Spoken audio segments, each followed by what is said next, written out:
প্রেমে একদম জানলা অজ্ঞান তোমার সামনে নাওয়া মুর্শিদ প্রেমে একদম জানলা অজ্ঞান তোমার সামনে নাওয়া প্রেমের মান্না ঘুমাইলে গান সন্তাও নাওয়া আল্লাহ আল্লাহ আল্লাহ আল্লাহ আল্লাহ আল্লাহ ইল্লাল্লাহু মুহাম্মাদুর রাসূলুল্লাহ সাল্লাল্লাহু আলাইহি ওয়াসাল্লাম। আজকে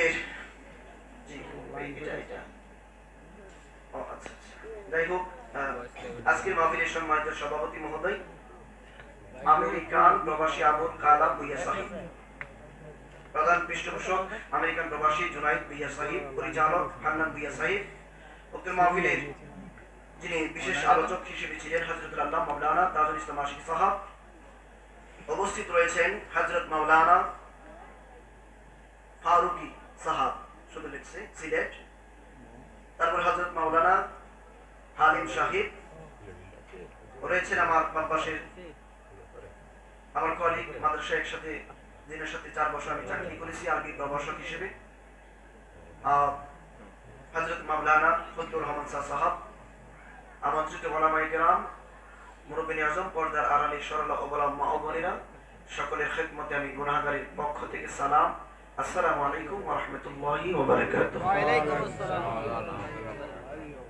আপনাদের কি ঘুম পাইছে? না। অসুবিধা হবে? না। জিকির করলাম কার? আল্লাহ। আল্লাহ। জিকিরের মধ্যে আউলিয়া কেরামের শান, আল্লাহর কোন ইবাদতের ভিতরে আউলিয়া কেরামের শান বলা, আউলিয়া কেরামগণকে সালাম দেওয়া, স্মরণ করা শিক্ষা দিয়েছেন স্বয়ং আমার রব্বুল আলামিন। ঠিক।